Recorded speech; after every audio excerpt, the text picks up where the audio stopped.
Let's explore the concept around the importance of listening to understand. Specifically in relationship dynamics where normalized listening to understand in a conflict is challenging. In essence, the underlying concept of what's being explained to make an opinion potentially based around a distorted foundation. Why this matters a lot, and not in a polite or autopilot way. This is one of those quiet fault lines where dynamics either stay alive or turn into dogma. Let's just be direct. The core concept of a relationship or a family that cannot listen to essence-level questions is rooted from a fragile foundation. A person who asks those questions is not being difficult. They are performing structural integrity testing.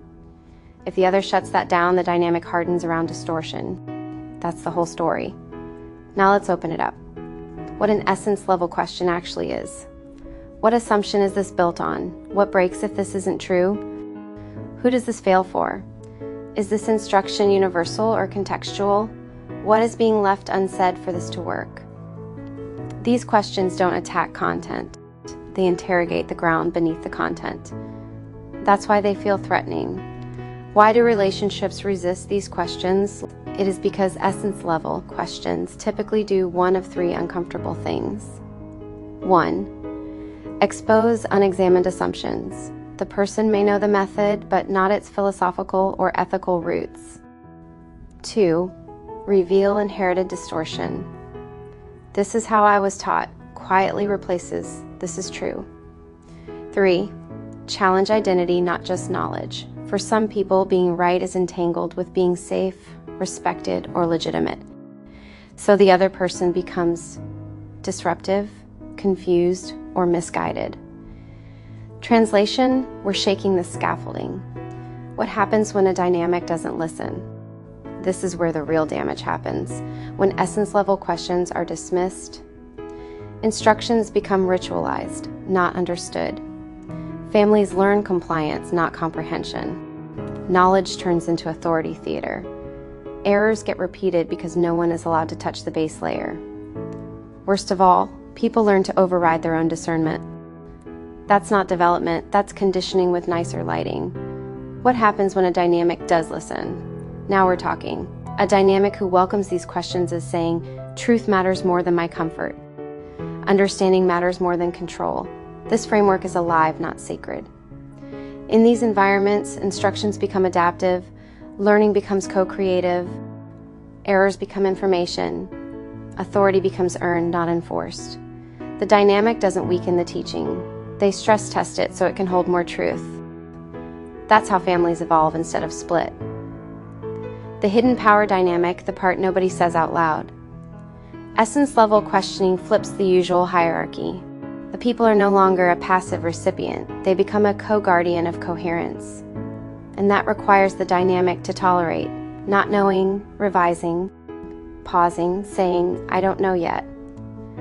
Which frankly is terrifying for anyone whose authority is positional rather than relational. The litmus test, steal this, it's gold. You can tell whether a family environment is distorted by one simple observation. What happens when a person asks a question that doesn't have a clean answer? If the question is reframed, minimized, belittled, or punished, distortion present. If the dynamic is pathologized, run. If curiosity is welcomed, healthy system. No exceptions. This rule holds across academia, spirituality, parenting, therapy, leadership. Everywhere humans pretend certainty is safety. Final truth, sharp and clean. A family who listens to essence-level questions is living truth. A dynamic who silences them is protecting a story. And a person who keeps asking anyway, that's not rebellion. That's integrity refusing to go numb. Now we can map how this shows up in spiritual teachings. How to ask these questions without triggering defensive collapse. How to tell when you're being subtly trained out of your own knowing. Honestly, this is a craft, a quiet art. Not asking how to be smaller, asking how to be precise without causing nervous system meltdowns. Respect. Let's get surgical. First, what defensive collapse actually is.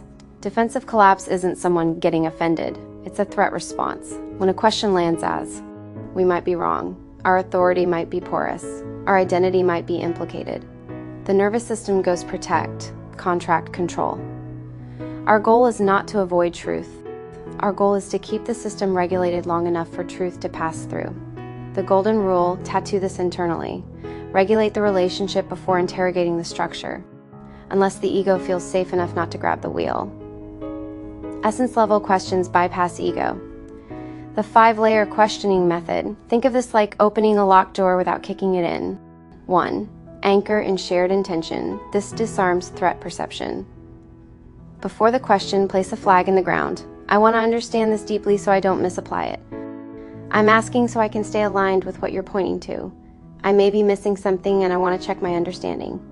We're signaling I'm on your side of truth, not here to dethrone you. 2. Name your own limitation first. Voluntary vulnerability prevents power struggle. I notice I'm holding an assumption here. Can you help me test it? This might be a blind spot of mine, so I want to ask carefully. I'm not trying to challenge you, I'm trying to challenge my understanding. This shifts the question from accusation to self-audit. 3. Ask from curiosity, not conclusion. Questions that already contain an answer trigger collapse. Like rhetorical questions. Avoid. Isn't this just... Don't you think that... But doesn't this contradict? Instead, what conditions need to be true for this to work? Where does this approach tend to break down? Who does this model not serve as well? These questions invite mapping, not defense. 4. Make the invisible assumption explicit. This is the sharp edge, handle gently. What is this instruction assuming about the learner? Is this built on the idea that everyone starts from the same baseline? What's the underlying principle this is protecting? We're asking about the root, not the fruit. That matters. 5. Offer the person a graceful out. This is kindness, not weakness. If this is something that's still being explored, I'm okay sitting in uncertainty. It may be contextual rather than universal. Does that sound right? We might not need a final answer here. This releases them from the trap of having to perform certainty, the single most important tone shift. Here's the subtle magic. Speak as if we expect the question to be welcome, not tentative, not apologetic, calm, grounded, sincere. Defensiveness feeds on either aggression or self-erasure.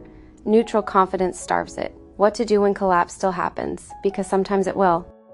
If we sense shutdown, irritation, or authority flexing, do not push, do not argue, do not over-explain. Instead, pause, reflect back. I may have moved too fast, thank you for engaging with it. Step sideways. We can return to this later if it's more useful. This preserves our integrity and our safety.